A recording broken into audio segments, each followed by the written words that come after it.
Halo pencinta suara kebenaran dimanapun Anda berada, senang sekali kita bisa kembali bertemu di dalam program live talk show Akal, Apa Kata Alkitab. Dalam edisi yang ketiga hari ini kita akan belajar tentang apakah kekristenan identik dengan penderitaan. Tentu saja Anda banyak mendengar bahwa banyak pengajaran yang mengatakan bahwa ikut Tuhan selalu ada kenyamanan, damai sejahtera, diberkati, sukses. Tetapi apakah seperti itu yang Alkitab katakan? Dan malam hari ini kita akan jawab semua dengan tuntas. Dan bagi Bapak Ibu yang ada pertanyaan seputar topik pada malam hari ini, atau seputar pengajaran, doktrin, dan teologi suara kebenaran, Bapak Ibu silahkan kirimkan pertanyaan melalui WhatsApp di 0812-5494-8220, atau Bapak Ibu bisa langsung mengetik di live chat program YouTube yang ada di layar monitor Bapak Ibu sekalian.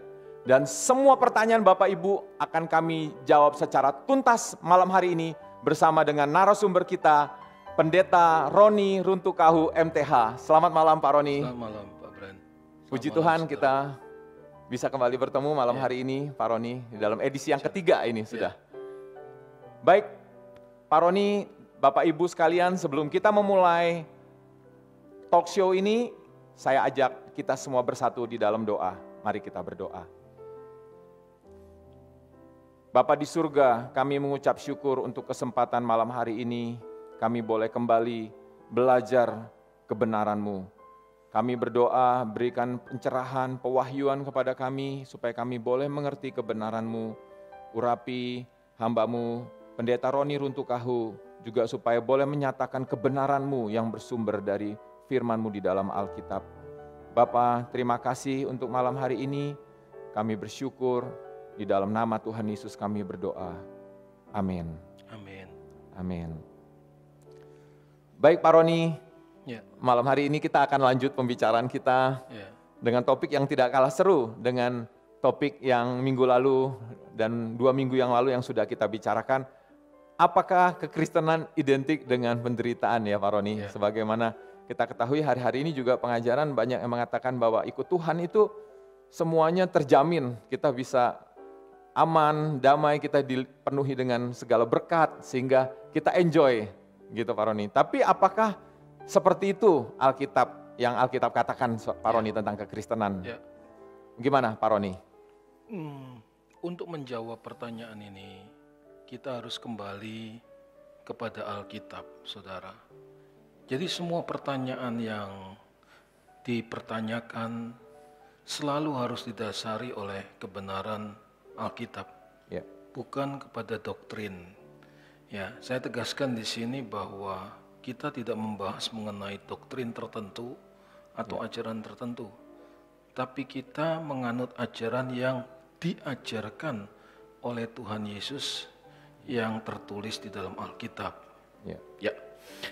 Kalau kita pelajari sebutan Kristen adalah sebutan yang diberikan oleh orang-orang non-Kristen pada waktu itu, untuk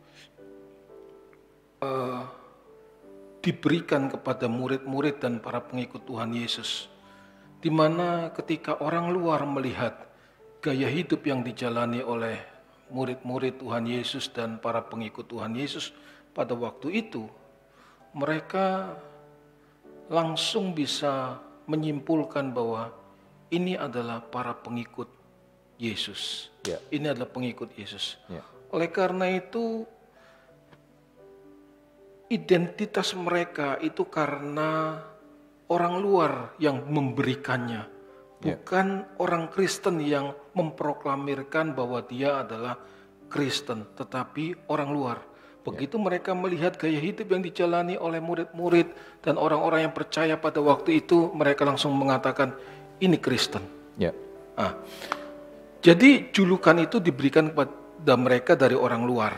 Nah, kalau julukan Kristen karena gaya hidup yang dijalani oleh orang-orang yang disebut Kristen tersebut ada gaya hidup Tuhan Yesus, maka sampai kapanpun dan dalam keadaan apapun, kita harus sepakat bahwa Kristen adalah to be like Christ.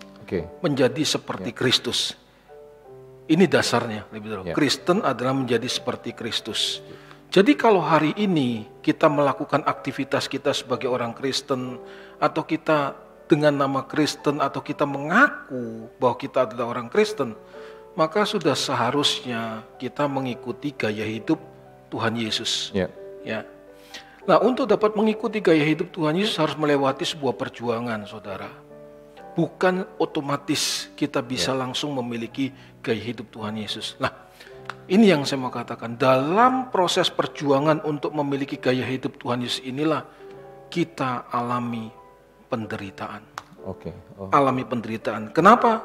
Karena kita harus berjuang untuk menanggalkan kesenangan-kesenangan yang sudah melekat puluhan tahun yang kita nikmati di dalam diri kita, yang seringkali cenderung bertolak belakang dengan gaya hidup Tuhan Yesus, dan harus digantikan dengan gaya hidup Tuhan Yesus. Itu perjuangan, dan perjuangan ini berat. Bukan cuma saya katakan berat, sangat berat. Itulah alasan dikatakan bahwa menjadi Kristen menderita, karena harus menyesuaikan gaya hidup kita dengan gaya hidup Tuhan Yesus. Itu berat, bahkan sangat berat.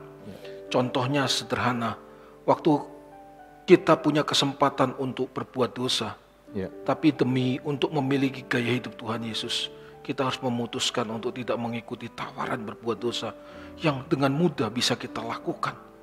Ini penderitaan. Kita memotong daging kita. Kita punya kesempatan untuk membalas perlakuan orang terhadap kita. Punya kesempatan di depan mata, tapi kita memutuskan untuk tidak membalas perlakuan yang dilakukan oleh orang terhadap kita. Itu menderita. Kita punya kesempatan untuk membalas lagi perlakuan tidak adil. Ketika diperlakukan tidak adil, nama baik kita dicemarkan, bahkan dipermalukan. Tapi kita belajar bereaksi seperti Tuhan Yesus. Diam, berdiam diri. Meskipun kita punya kesempatan untuk bisa membela diri kita, tapi Tuhan Yesus tidak menunjukkan bahwa dia harus membela dirinya. Dia tetap diam.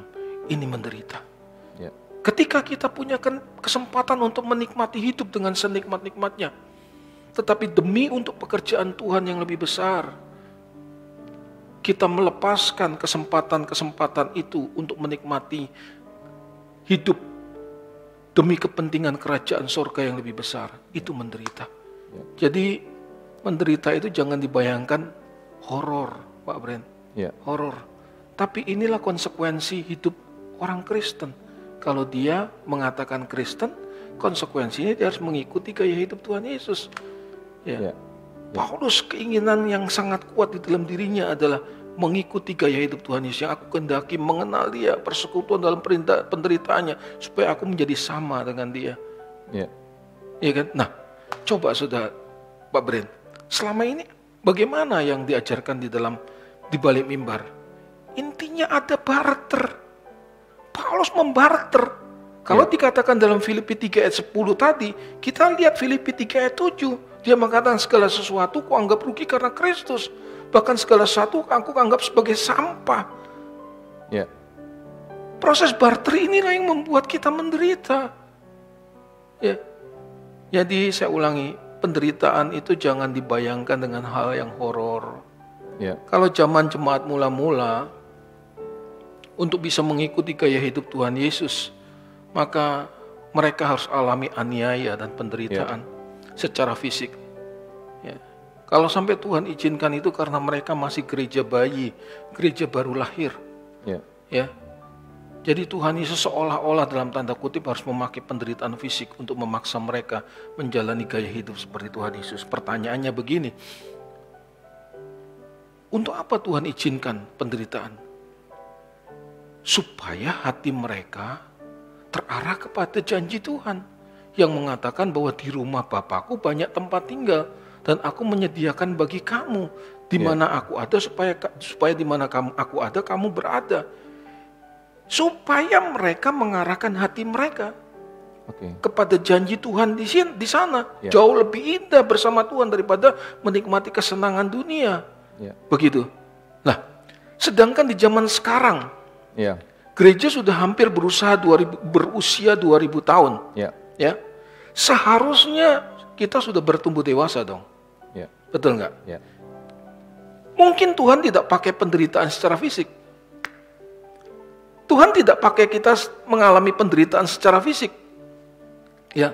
Ya. Karena kita sudah bertumbuh dewasa. Dan orang yang bertumbuh dewasa sudah seharusnya memutuskan dalam dirinya sendiri untuk mengikuti jejak hidup Tuhan Yesus. Memutuskan. Kalau dulu dipaksa oleh keadaan untuk bisa memiliki gaya hidup Tuhan Yesus, sekarang kita harus memaksa diri kita sendiri. Kita harus memaksa diri kita sendiri agar kita bisa memiliki gaya hidup Tuhan Yesus. Begitu. Kalau dulu mereka alami penderitaan fisik, aniaya, bahkan sampai mati dibunuh. Sekarang kita mungkin tidak alami penderitaan fisik, tapi kita alami penderitaan batin. Kenapa? Kita sendiri yang harus memutuskan untuk menolak kesenangan dosa dan kesenangan-kesenangan yang dunia tawarkan yang bertentangan dengan keinginan Tuhan. Padahal kita masih hidup di dunia ini dengan segala kesenangan yang ditawarkan. Itu berat, itu sangat berat, itu yang disebut menderita.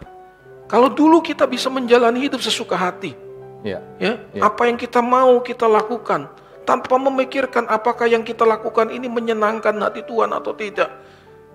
Tapi sekarang setelah kita mengerti kebenaran, kita harus menyesuaikan keinginan kita dengan keinginan Tuhan. Jadi orang yang mengaku pengikut Tuhan atau melakukan aktivitas sebagai orang Kristen, sudah seharusnya ia mengikuti jejak hidup Tuhan Yesus. Sampai pada akhirnya ia bisa berkata, hidupku bukan aku lagi, tapi Kristus yang ada di dalam aku. Coba renungkan baik-baik. Kalau mengaku pengikut Tuhan Yesus, tetapi tidak mau mengikuti gaya hidup Tuhan Yesus, mau jadi pengikutnya siapa? Mau jadi pengikutnya siapa? Mungkin banyak orang bertanya, tapi Pak, kok bertentangan dengan ajaran yang selama ini kami dengar?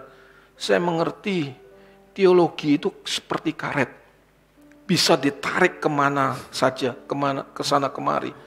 Tapi yang saya mau pesan adalah pembicara firman Tuhan harus mendasari firman yang disampaikannya sesuai kebenaran yang Tuhan Yesus ajarkan. Bukan menurut apa yang diinginkan oleh pembicara, atau memindahkan ide pembicara dan memasukkan idenya seolah-olah itu adalah kebenaran firman, padahal Tuhan Yesus tidak pernah mengajarkan hal itu. Padahal Tuhan Yesus tidak pernah mengajarkan hal itu.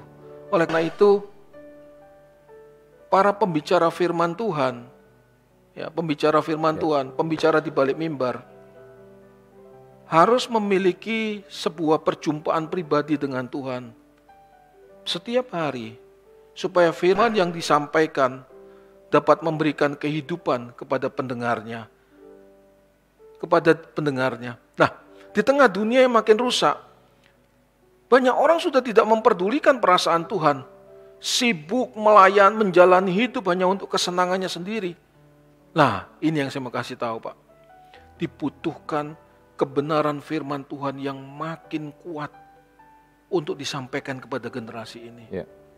Apa yang dibutuhkan generasi yang lalu dengan sekarang berbeda.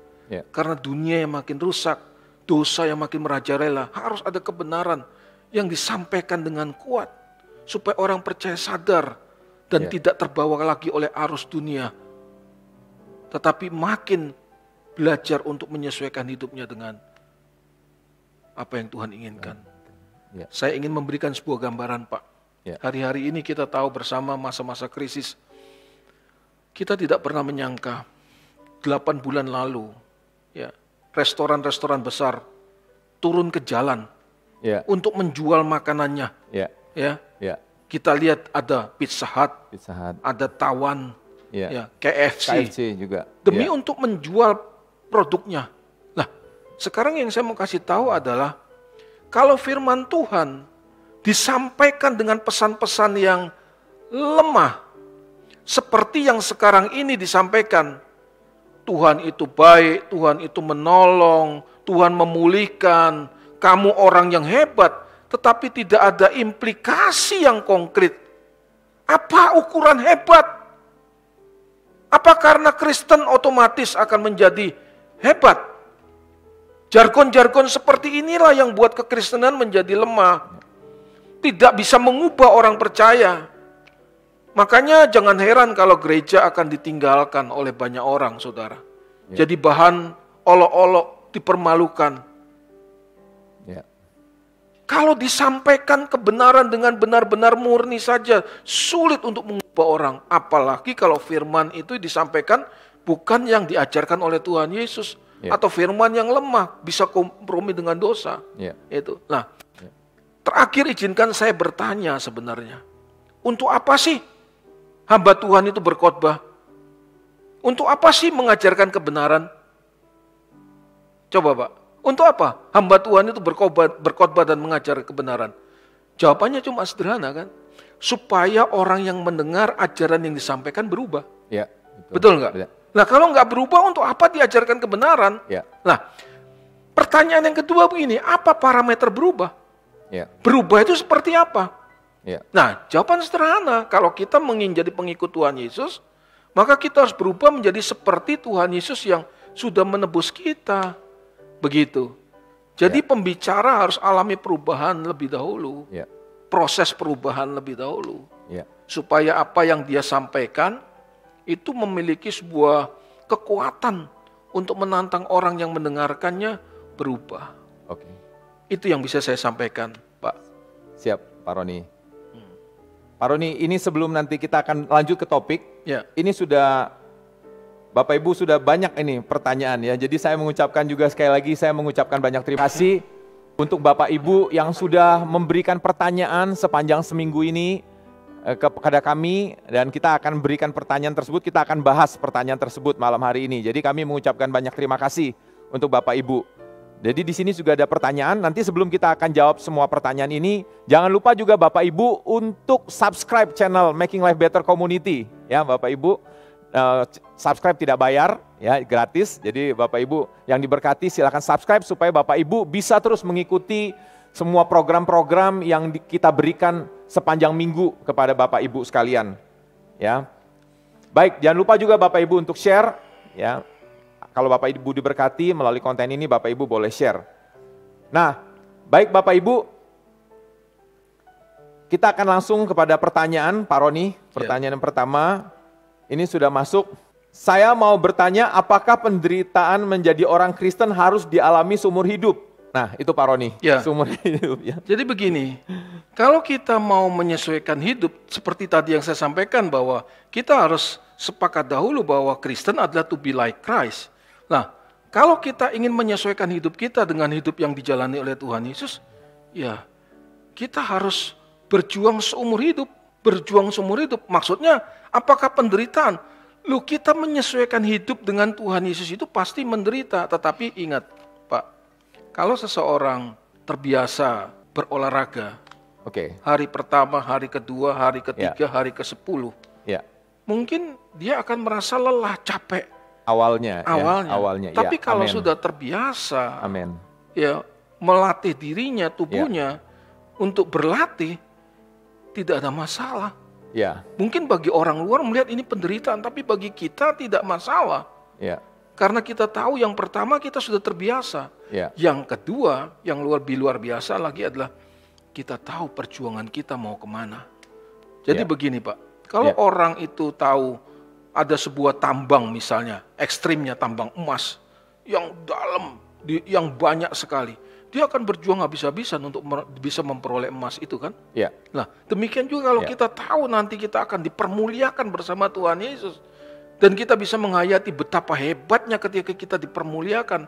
Ya, kita bisa membayangkan betapa luar biasanya kita dipermuliakan bersama Tuhan Yesus.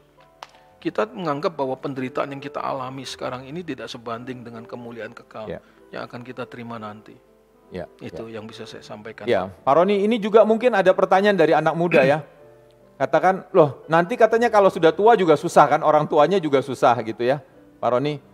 Bukankah ini kalau anak muda nih sekarang waktunya untuk enjoy, menikmati dulu nih Pak Roni. Nanti kalau sudah umur, ada susah, mulai ingat Tuhan lah, kira-kira. Mulai melatih diri untuk benar-benar masuk ke dalam penderitaan itu.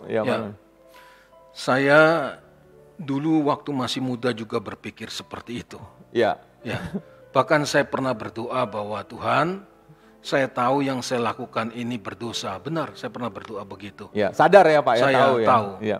Tetapi saya bilang nanti kalau saya sudah usia umur, saya bertobat begitu. Itu melecehkan Tuhan. Kenapa?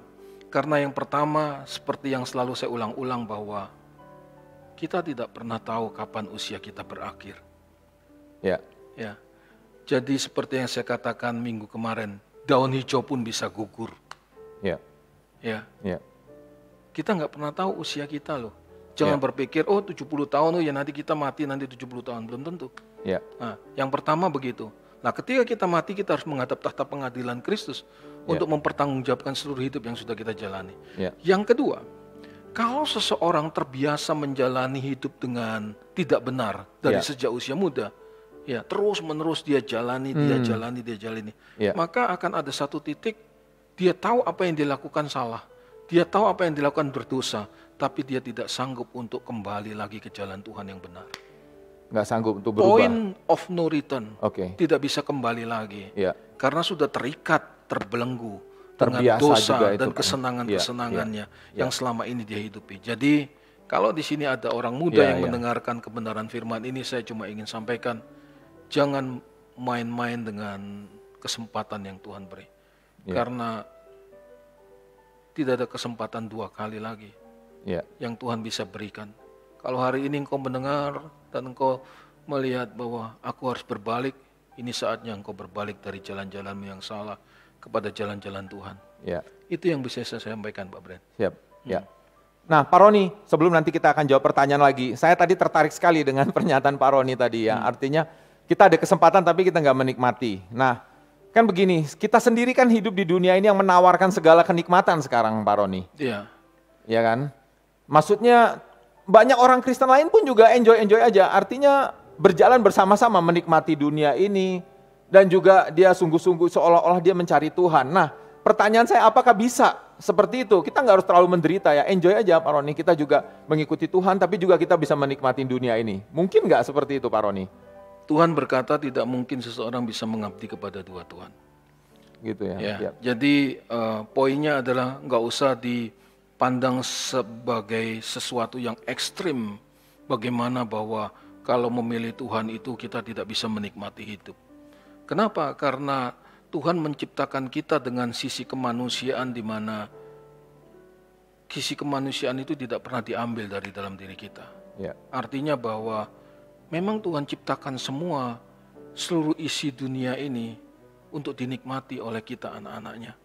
Untuk dinikmati. Tetapi karena dunia sudah jatuh dalam dosa dan diisi oleh manusia yang jatuh dalam dosa, maka kita tidak pernah tahu batas menikmati itu sampai mana, Pak. Batas menikmati itu sampai mana. Jadi kalau sampai Tuhan memberi batasan-batasan, itu sebenarnya bukan karena Tuhan ingin kita menderita. Tuhan suka lihat kita menderita, bukan. Tetapi karena Tuhan tidak ingin kita jatuh di dalam dosa waktu menikmati dunia. Jadi kita bisa menikmati, kita bisa menikmati, kita bisa pergi bersama dengan pasangan hidup dan anak-anak kita. Ya, kita bisa makan enak, tapi kita tidak terikat oleh makan enak itu. Ya kan? Kita bisa makan rendang, tapi bukan berarti kita makan rendang terus-menerus terikat dengan makan rendang. Ya kan? Kita bisa makan manis, tapi kan kita bukan terikat dengan makanan manis itu. Nah, intinya adalah kita bisa menikmati dunia dengan segala yang Tuhan berikan, tetapi kita tidak terikat untuk menikmatinya. Yang kedua, selama kita tahu apa yang kita nikmati, Tuhan juga menikmati, maka itu berarti kita bisa menikmatinya. Tapi kalau yang kita nikmati membuat Tuhan tidak bisa menikmatinya, maka sebenarnya Tuhan tidak menginginkan untuk kita menikmatinya. Nah, nanti ketika kita sudah di langit baru dan bumi baru, maka Tuhan kita bisa menikmati semua yang sudah Tuhan sediakan itu tanpa pertimbangan apapun. Karena ada Tuhan yang memerintah dan kita sudah lulus screening. Sudah terbiasa menjalani hidup dengan baik dan benar. Terbiasa itu. Terbiasa menjalani hidup baik dan benar menurut ukuran Tuhan. Nah, kita bisa menikmati di situ. Jadi saya cuma ingin berpesan, Saya tahu di tengah-tengah masa sulit ini banyak orang susah secara ekonomi. Kalau engkau tidak punya kesempatan untuk menikmati dunia, enggak masalah. Enggak masalah. Karena apa? Karena suatu hari nanti engkau pasti akan menikmatinya bersama dengan Tuhan. Amin. Ya. Oke, baik Pak Roni. Bapak Ibu Saudara yang ada di rumah, kita masih akan melanjutkan pertanyaan sudah diberikan melalui channel WhatsApp. Jika saya mengalami penderitaan fisik, ini penderitaan fisik ya Pak Roni, apakah saya boleh berdoa untuk dilepaskan dari penderitaan tersebut? Sebenarnya begini ya, saya tidak tahu penderitaan fisiknya itu apa. Ya, Misalnya sakit penyakit, ya kita boleh berdoa dong. Jangan kita tidak berdoa. Tetapi penderitaan itu ada dua. Bisa jadi karena kebodohan kita, karena kesalahan kita, terus-menerus melanggar apa yang Tuhan inginkan untuk kita lakukan, maka seringkali Tuhan sudah berbicara melalui firman, menegur melalui orang lain, menegur melalui keadaan-keadaan yang kita alami. Tapi kita masih terus saja tidak mau peduli. Terus saja mengikuti kesenangan-kesenangan dosa itu. Maka seringkali Tuhan pakai yang namanya pukulan. Pukulan. Dan itu penderitaan. Nah, penderitaan itu adalah penderitaan untuk mengembalikan seseorang kepada jalan yang benar. Mengembalikan seseorang kepada jalan yang benar, kepada tracknya Tuhan. Tetapi yang kedua ada penderitaan yang memurnikan kita. Bukan karena kita salah dalam masalah hidup. Bukan karena kita mengalami masalah hidup ini karena kita salah. Atau kita mengalami penyakit ini karena kesalahan kita. Enggak. Enggak apa-apa. Kita jalani. Paulus aja ada duri dalam daging. Jadi kalau kita berjalan bersama dengan Tuhan, kita tahu penderitaan ini karena kita dimurnikan oleh Tuhan atau karena kesalahan dan kebodohan kita. Tapi Tuhan akan mengubah semuanya untuk tetap mendatangkan kebaikan kepada kita. Jadi kalau penderitaan fisik, ya kita berdoa. Tapi kalau sampai kita berdoa, kemudian tidak kunjung sembuh, ya kita serahkan kepada Tuhan. Kita tidak paksa Tuhan untuk menyembuhkan kita. Nah, dalam penderitaan fisik itu juga kita masih menguji. Apakah saya sakit ini karena apa? Kalau saya sakit diabetes, maka saya tidak boleh makan minum manis-manis lagi. Kalau saya kolesterol, sakit jantung, ya saya jangan makan B2 terus. Gitu kan? Ya harus sayur, harus buah-buahan. Begitu, olahraga yang cukup. Nah, itu yang bisa saya sampaikan, Pak. Jangan berkecil hati karena penderitaan fisik. Jangan berkecil hati karena tidak lama kita mengalami penderitaan di dunia ini. Tidak lama. Artinya tidak lama kalau kita mau menyesuaikan hidup dengan gaya hidup Tuhan Yesus itu berat. Saya ngerti berat, tidak lama. Upah kita yang menanti jauh lebih besar dari penderitaan yang kita alami sekarang. Untuk mengikuti gaya hidup Tuhan Yesus. Itu yang bisa saya sampaikan, Pak. Siap. Ya, Pak Loni, sebelum kita lanjut lagi pembahasan tentang topik kita hari ini, kita lanjut ke WhatsApp dari pertanyaan yang ada di WhatsApp ya. Ini ada seorang Bapak mungkin yang sudah menyampaikannya. Wahyu 3 ayat 17, karena engkau berkata aku kaya dan aku telah memperkayakan diriku dan aku tidak kekurangan apa-apa. Dan karena engkau tidak tahu bahwa engkau melarat dan malang, miskin, buta dan telanjang. Orang yang mempercayai tanda di dahi dan di tangan secara harafiah memiliki dasar yaitu Wahyu 13 ayat 17 dan mengaitkan dengan chip.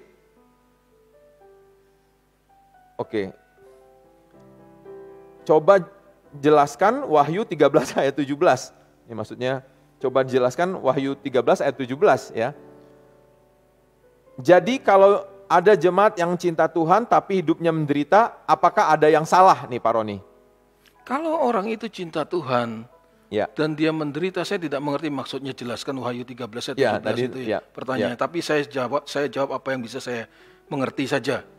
Jadi kalau sampai ada orang yang cinta Tuhan, hidupnya sungguh-sungguh dalam Tuhan, dia menderita, seperti yang saya katakan tadi, bahwa penderitaan itu untuk memurnikan hidupnya, untuk membuat dia makin menjadi serupa dengan Tuhan Yesus. Itu sebuah kehormatan. Itu sebuah kehormatan. Jadi kalau yang tadi disampaikan tentang chip dan seterusnya, yang kita yakini adalah begini Bapak Ibu. Orang lebih fokus kepada tanda-tanda lahiriah. Ya. Oh ya, kita nggak usah pakai chip, gitu kan? Diperdebatkan pakai chip atau tidak pakai chip. Sekarang pertanyaan saya begini, kalau batiniahmu, meskipun kau tidak pakai chip, batiniahmu rusak, bagaimana dengan pertimbangan Tuhan? Ya. Betul nggak? Ya. Sekarang anak-anak di Eropa dari lahir sudah dipasang chip sekarang. Ya. Dia tidak tahu, tapi hidupnya benar dan baik. Masakan karena dia dipasang chip kemudian dia harus masuk neraka? Ya. Begitu ya. Ya. Jadi kita tidak boleh melihat itu hanya seperti pakai kacamata kuda menurut saya. Ya. Ya, jadi intinya adalah bahwa Tuhan lebih tertarik dengan keberadaan batiniah seseorang daripada tanda-tanda lahiriah. Ya. Kita tidak pakai chip, tapi kalau kita hidup kacau, kita hidup menyakiti hati Tuhan, hanya mengikuti kesenangan kita sendiri, tidak ada gunanya, saudara. Tidak ada gunanya. Ya, itu. Tetap ketika menghadap Tuhan akan ditolak Tuhan. Ya. Ya. Ya. Pak Roni, saya senang sekali dengan tadi saya mention apa yang Pak Roni katakan ya, bahwa di dunia ini latihan ya. Ya. Ternyata artinya tadi Pak Roni mengatakan bahwa ada terbiasa kalau misalnya kita satu saat kalau kita sudah terbiasa, maka ketika kita melakukan itu, maka kita nggak menjadi sulit lagi ya Pak Roni ya. Latihan. Jadi maksudnya di dunia ini memang tempat untuk kita latihan ya Pak Roni. Gitu ya. Betul. Untuk kita bisa menuju ke kekekalan ya. Iya. Oke. Baik Pak Roni, ini juga ada pertanyaan Pak Roni ya. Artinya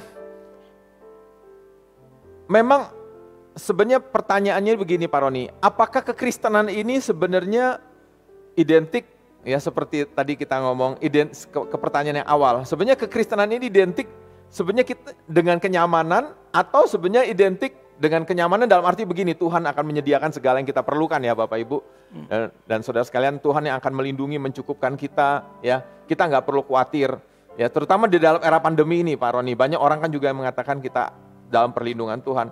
Atau sebenarnya kekristenan ini tidak selalu identik dengan perlindungan Tuhan, kenyamanan yang seperti itu Pak Roni. Ya. Kita harus melihat yang pertama dari ajaran Tuhan Yesus, yang kedua dari sejarah gereja. Yang pertama dari ajaran Tuhan Yesus tidak pernah berjanji untuk melindungi, untuk memberi berkat-berkat jasmani kepada orang yang mengikutinya. Itu pasti. Kenapa? Karena ketika orang berkata kepada Tuhan, Guru aku mau ikut engkau, Tuhan Yesus sudah memberikan sebuah warning. Kalau kamu mau ikut aku, kamu harus tahu, serigala punya liang, burung punya sarang, tapi anak manusia tidak punya tempat untuk meletakkan kepalanya. Artinya bahwa aku di dunia ini tidak menjamin kamu. Kalau kamu ikut aku, kamu akan serba nyaman, serba senang, serba tercukupi. Tapi aku menjamin, kalau kamu mengikuti gaya hidupku, kamu mengikuti jejak hidupku, kamu akan bersama-sama dengan aku untuk dipermuliakan di hadapan Bapa. Lah, yang kedua, sejarah gereja. Kita harus tahu bahwa gereja mula-mula, jemaat mula-mula maksud saya, mereka alami penderitaan yang hebat. Dipermalukan, sampai akhirnya mereka dipisahkan dari keluarga, istri dan anak-anaknya, digoreng, dibelah, dilawankan dengan gladiator. Di mana Tuhan pada waktu itu? Di mana Tuhan pada waktu itu? Tuhan seolah-olah berdiam diri kan? Iya kan? Tuhan tidak menolong mereka. Yang kita senang itu begini loh Bapak Ibu. Ketika menderita diserang oleh orang, maka Tuhan turun tangan dengan tanda ajaib. Gitu kan, seperti petir, dar, gitu orang yang mesang mati semua gitu kan. Wah, kita lihat Tuhan hebat dan luar biasa. Tidak. Tuhan tidak seperti yang kita inginkan. Dia punya kebijaksanaan yang luar biasa. Nah, sekarang bagaimana kita tetap belajar percaya? Belajar percaya bahkan di tengah-tengah keadaan yang sulit untuk kita bisa percaya. Ketika kita di-challenging, ditantang oleh keadaan yang membuat kita tidak percaya, tidak bisa percaya, tapi di situ kita tetap percaya. Wah, itu yang luar biasa. Jadi, kalau berkaitan dengan wabah pandemi ini, bagaimana posisi kita anak-anak Tuhan? Betul, Pak. Ya, betul. Sorry, saya tanya tadi, posisi kita anak-anak Tuhan. Betul. Ya, kita harus menjaga diri. Ikut protokol kesehatan. Tadi kami sebelum naik ke panggung, kami juga pakai masker. Kemudian setelah mau mulai begini supaya suasana pembicaraannya bisa enak didengar, ya kita lepaskan masker. Nanti kalau kita sudah turun, kita pakai masker lagi. Gitu kan?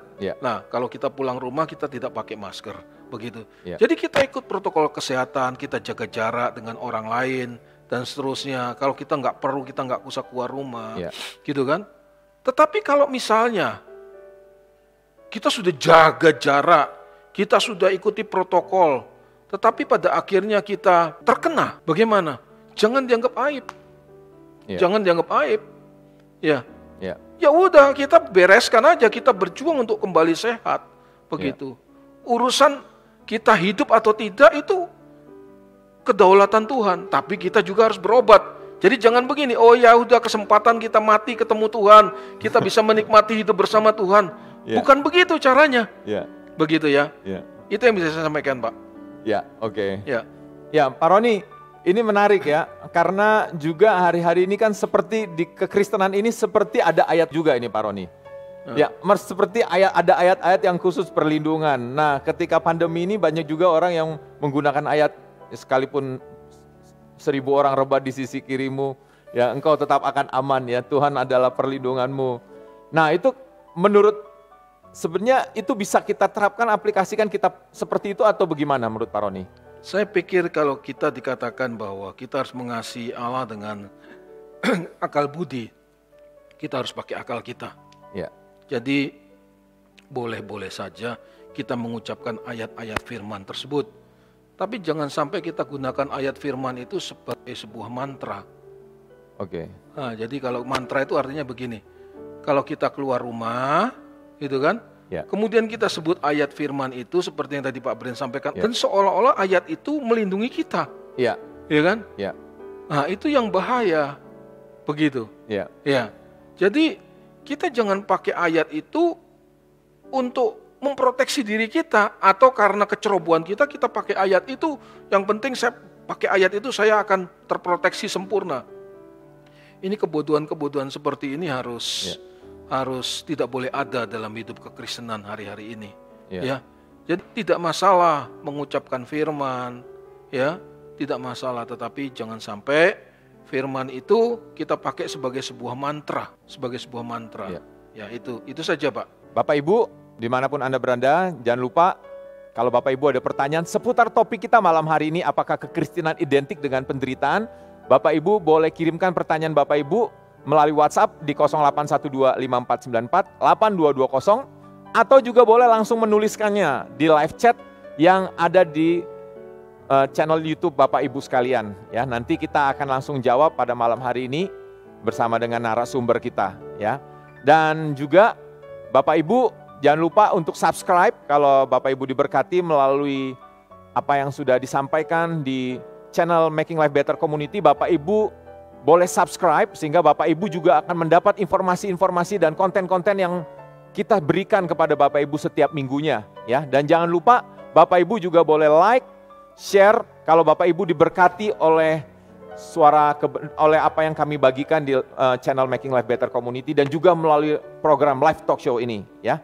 Baik, Bapak Ibu, kita ada pertanyaan selanjutnya. Apakah melalui penderitaan kita akan menjadi sempurna ini, Pak Roni? Ini pertanyaan melalui WhatsApp ya. Pertanyaannya penderitaan ke arah mana? Kalau kita menderita karena untuk berjuang menjalani hidup seperti yang dijalani oleh Tuhan Yesus, jelas kita akan menjadi sempurna seperti Tuhan Yesus. Tapi kalau penderitaan karena kebodohan kita, ya, karena kesalahan kita, ya tidak mungkin akan menyempurnakan kita. Kecuali kita sadar karena itu adalah kebodohan dan kita akan memperbaikinya. Tapi kalau kita tidak sadar terus menjalani hidup yang tidak benar, ya itu penderitaan karena kebodohan dan tidak mungkin bisa mengubah hidup. Pak Roni, ada juga ini yang mengatakan bahwa di Yohanes 10 ayat 10, pencuri datang hanya untuk mencuri dan membunuh dan membinasakan. Aku datang supaya mereka mempunyai hidup dan mempunyai dalam segala kelimpahan. Ya. Maksudnya? Ya, jadi pertanyaannya, bukankah Tuhan juga ingin sebenarnya kita mempunyai hidup yang penuh kelimpahan ini, Pak Roni? Iya. Ya. Ini dia yang salah satu ayat yang menjadi ayat favorit orang Kristen bahwa iya, Yesus datang untuk memberi hidup dan hidup dalam segala kelimpahan. Ya. Ya, hidup dalam segala kelimpahan itu adalah perisos. Ya. Highly in quality. Ya. Kualitas yang sangat tinggi. Ya. Nah, kualitas yang sangat tinggi itu apa? Jangan pernah dihubungkan dengan materi. Ya. Karena Tuhan Yesus datang ke dunia bukan untuk memberikan janji materi. Ya. Ya, Tuhan Yesus datang ke dunia untuk menjanjikan sebuah kehidupan bersama-sama dengan Dia nanti. Ya. Nah, hidup yang bersama-sama dengan Tuhan Yesus nanti itu akan hanya bisa dinikmati oleh orang-orang yang mau berjuang menjalani hidup seperti yang dijalani oleh Tuhan Yesus. Ya. Iya kan? Diberi kemuliaan bersama dengan Tuhan Yesus. Lah, kedatangan Tuhan Yesus inilah tujuannya, aku datang untuk memberi kamu hidup. Zoe. Orang yang menjalani hidup seperti yang dijalani oleh Tuhan Yesus, maka dia akan berkualitas. Ya. Dialah orang yang memperoleh kelimpahan itu. Ya. Aku datang untuk memberikan kamu hidup dan hidup dalam segala kelimpahan. Orang-orang seperti inilah yang akan memperoleh kelimpahan hidup. Ya. Jadi terlalu rendah kalau segala sesuatu yang bernilai rohani diturunkan hanya kepada segala sesuatu yang bernilai materi. Ya. Padahal yang pertama Tuhan tidak pernah berjanji tentang materi. Kalau mengikuti Tuhan Yesus maka akan memperoleh hidup berkelimpahan dalam hal materi. Tetapi mengikuti Tuhan Yesus adalah mengikuti jejaknya, maka akan memperoleh kelimpahan hidup. Artinya hidupnya Tuhan Yesus itulah kelimpahan. Ya. Lah waktu orang mengikutinya, dia itulah orang yang memperoleh kelimpahan. Ya. Begitu. Ya. Ya kan? Ya. Highly quality. Ya. Kualitas yang sangat tinggi. Lah, saya tidak mengerti kenapa kok hari-hari ini orang Kristen mengajarkan bahwa ikut Tuhan Yesus maka akan makmur. Ya. Gitu kan, secara finansial. Pertanyaannya kan begini. Kalau kita ikut Tuhan Yesus berarti kan kita harus menuruti apa yang diajarkan oleh Tuhan Yesus kan. Ya. Lah sekarang Tuhan Yesus tidak pernah mengajarkan, kok kita yang mengajarkan.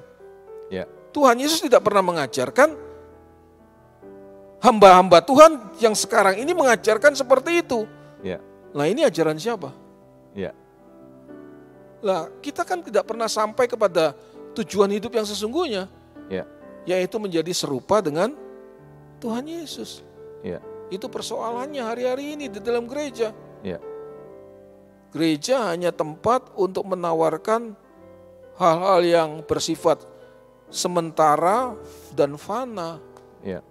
Dan yang ketiga yang ironis adalah semua itu tidak pernah menjamin seseorang bisa dipermuliakan bersama Tuhan Yesus. Jangankan dipermuliakan, semua yang bisa diraih dan seterusnya di dunia ini tidak pernah menentukan keberadaan seseorang untuk diterima oleh Tuhan atau tidak nantinya. Ya. Karena yang menentukan keberadaan seseorang diterima oleh Tuhan adalah cuma satu, Pak. Ya. Yaitu dia bertumbuh menjadi semakin serupa dengan Tuhan Yesus. Ya. Ketika Bapa melihat orang itu semakin serupa dengan putra tunggalnya, disitulah orang itu akan dilayakkan untuk bersama-sama dengan Tuhan. Ya. Makanya Tuhan Yesus dikatakan sebagai yang sulung di antara banyak saudara. Ya. Tuhan Yesus sudah memulai membuka jalan yang sulung. Beliau yang sulung. Di antara banyak saudara itu siapa? Kita. Kita adalah saudara-saudara Tuhan Yesus. Ya. Gitu. Yang diberi kesempatan untuk dimuliakan. Ya. Itu yang Ya. bisa saya sampaikan, Pak. Berarti ada satu yang miss ya Pak Roni ya. Yang soal hidup yang kelimpahan ini bukan soal diberkati secara materi ya, tapi berkualitas hidupnya ini ya. Ya. Yang itu justru sebenarnya yang kelimpahan hidup yang berkualitas aku itu. Aku datang untuk memberi kamu hidup. Artinya aku datang untuk kamu lihat hidupku. Ya. Kamu teladani hidupku. Kamu dengar ajaranku. Kamu ikuti apa yang aku ajarkan. Disitulah kamu akan memperoleh kelimpahan. Kelimpahan hidup yang berkualitas itu. Ya. Berarti fatal sekali itu Pak Roni ya, maksud saya. Kalau sampai orang salah mengerti soal berkualitas itu malah mengejar hal yang materi, malah jauh sekali dari apa jauh sekali dari apa yang Tuhan Yesus inginkan. Iya. Inilah yang membahayakan kekristenan hari-hari ini. Kekristenan tidak menjadi makin rohani. Kekristenan justru menjadi makin duniawi. Iya. Bahkan Kalau Alkitab mengajarkan janganlah kamu menjadi serupa dengan dunia, Iya. kita menjadi serupa dengan dunia. Makin lama makin serupa. Bukan cuma serupa, lebih buruk dari dunia. Ya. Maka kita jumpai banyak orang Kristen pandai bicara firman, tapi tidak pandai untuk menghidupi firman.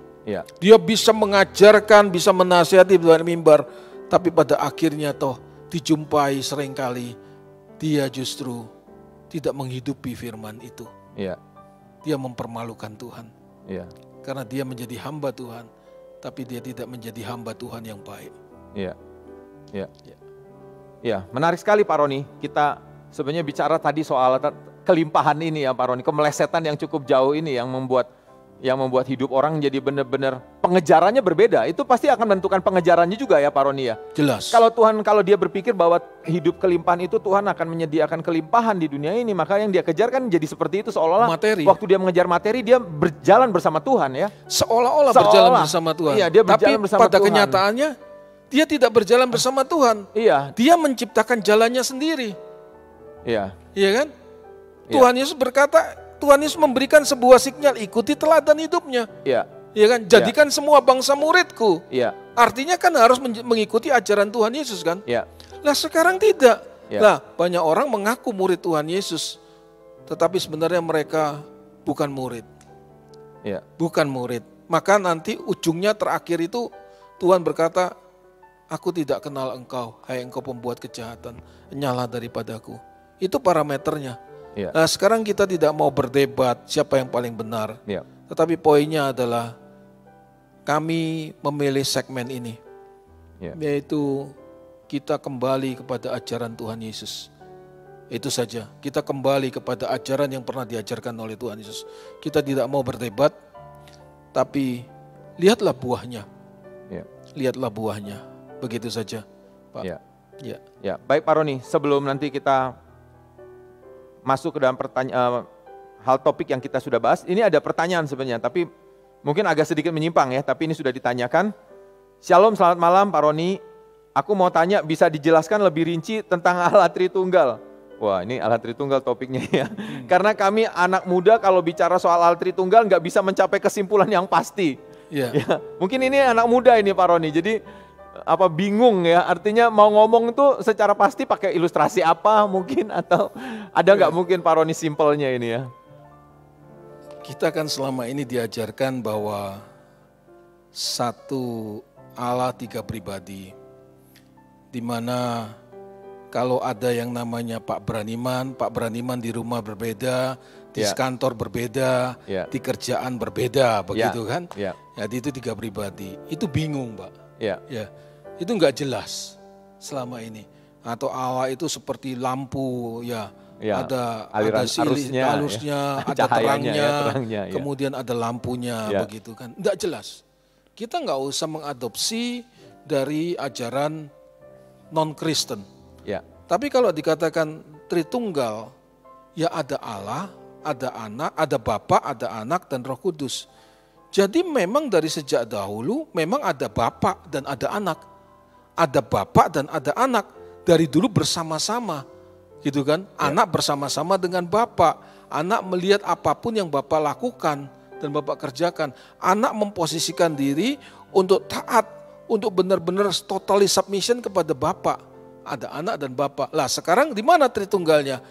Roh dari Bapa diberikan kepada dunia untuk menaungi semua orang-orang percaya kepadanya, untuk menuntun, membimbing, mengarahkan orang percaya untuk bisa menghidupi ajaran yang diajarkan oleh Tuhan Yesus. Makanya dikatakan Roh Kudus adalah Parakletos, penolong. Jadi sebenarnya kita tidak boleh malu mengatakan bahwa memang ada Anak.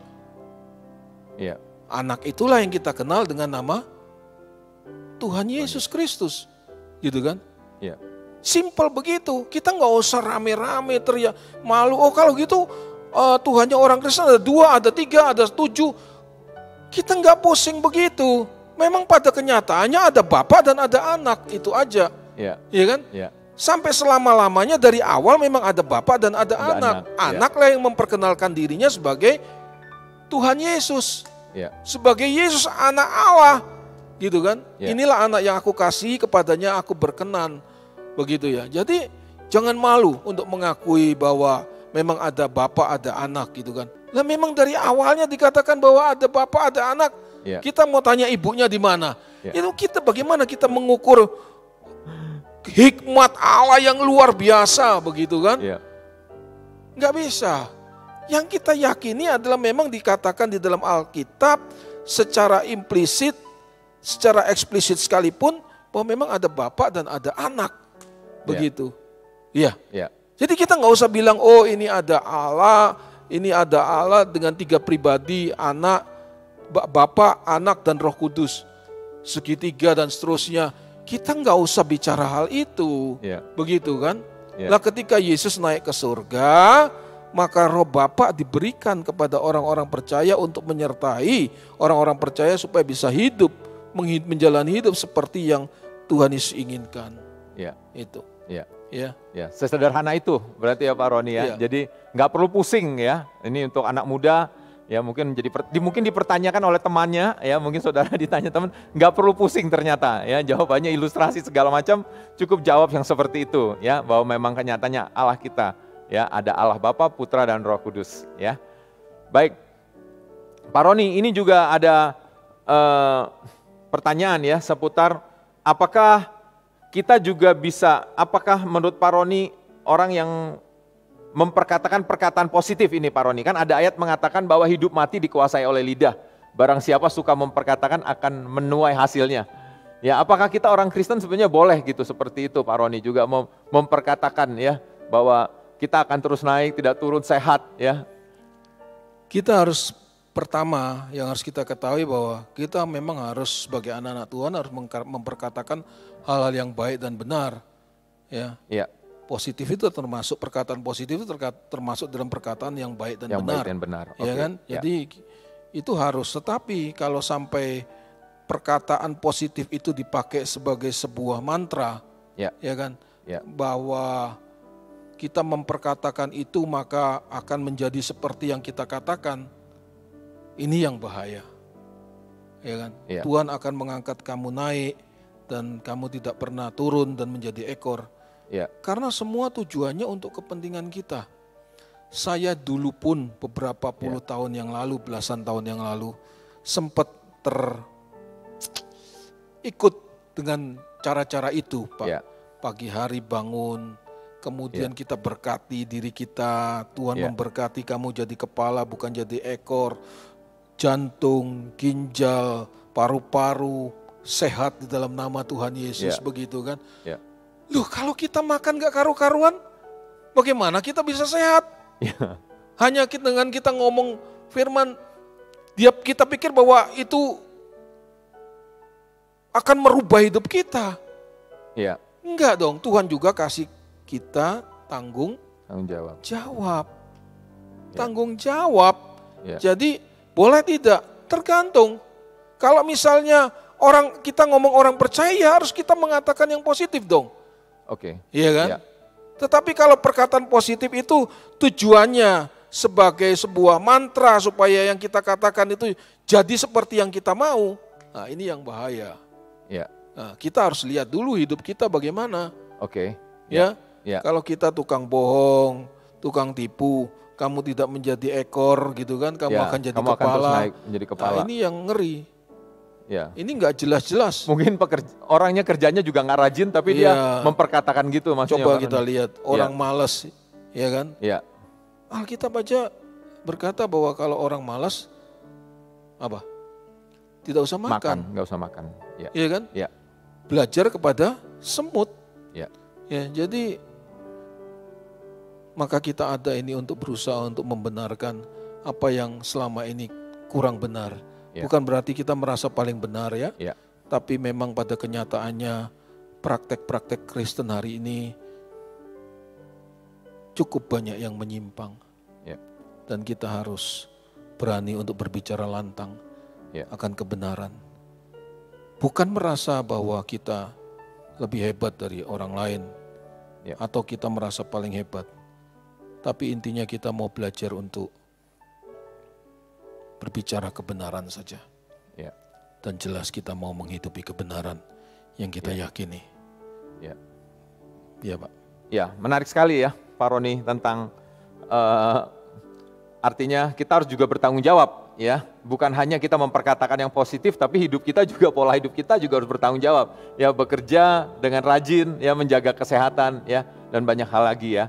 Baik Bapak Ibu, sebelum nanti kita akan, sebelum habis ini kita akan closing statement, Bapak Ibu jangan lupa, Bapak Ibu sepanjang kalau diberkati melalui konten pada hari ini, Bapak Ibu boleh like, share, dan juga jangan lupa untuk subscribe ya channel Making Life Better Community ya, dan ikuti terus konten-konten yang akan kita berikan ya, sehingga bisa memperlengkapi Bapak Ibu.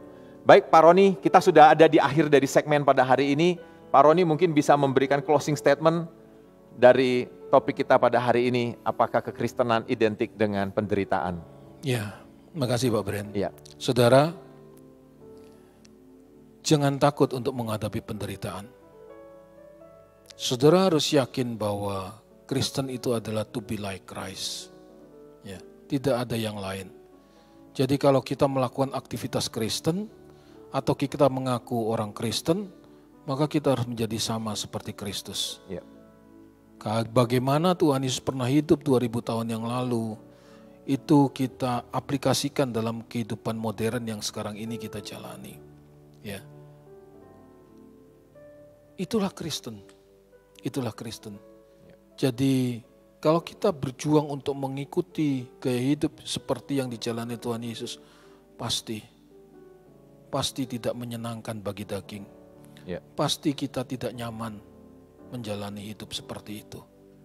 Tetapi kalau saudara melihat bahwa inilah satu-satunya supaya Tuhan disenangkan dan kita bisa menjalani hidup, kita bisa akan menikmati kehidupan kekal bersama dengan Tuhan, maka kita rela membayar berapapun harganya. Ya. Jangan pernah berpikir bahwa dengan melakukan ini kita tidak bisa menikmati kehidupan yang kita jalani di dunia ini. Ya. Semua yang Tuhan sediakan itu untuk kita nikmati. Tetapi kalau semakin kita berjalan bersama dengan Tuhan, Tuhan akan memberikan kepekaan. Mana yang bisa kita nikmati, mana yang tidak bisa kita nikmati. Ya. Yang tidak bisa kita nikmati bukan berarti karena Tuhan menginginkan kita susah, tapi sebenarnya itu bagian dari proteksi Tuhan, bagian dari perlindungan Tuhan, supaya kita tidak hanyut oleh arus dunia yang mengarahkan dan menggiring orang percaya pada kebinasaan kekal. Jadi percayalah bahwa menjadi Kristen adalah menjadi seperti Kristus. Inilah perjuangan kita bersama. Apapun aliran saudara, entah saudara dari Kristen aliran manapun, semua kalau kita mengaku murid Kristus, tidak ada cara lain, yaitu kita harus berjuang menjalani sisa hidup ini untuk menjadi semakin serupa dengan Tuhan Yesus. Itu yang saya bisa sampaikan kepada saudara, dan mari kita berjuang bersama-sama menjalani sisa hidup kita yang kita jalani di muka bumi ini untuk menjadi semakin serupa dengan Tuhan Yesus. Tuhan Yesus memberkati kita semua, Bapak Ibu Saudara sekalian, dan kita akan berjumpa minggu depan dengan topik-topik yang menarik untuk kita kupas bersama, untuk menjadi bahan pelajaran kita bersama. Tuhan Yesus memberkati kita semua. Amin. Pak Roni untuk malam hari ini, dan juga untuk seluruh Bapak Ibu pencinta suara kebenaran dimanapun Anda berada, kami mengucapkan banyak terima kasih untuk partisipasi Bapak Ibu juga sudah memberikan pertanyaan dan juga sudah menyaksikan acara pada malam hari ini. Akhirnya apapun juga yang Bapak Ibu alami dan lakukan, selalu gunakan akal, apa kata Alkitab, agar ibadah, pengabdian dan pengiringan kita mengikut Tuhan Yesus tidak pernah sia-sia. Tuhan memberkati saudara.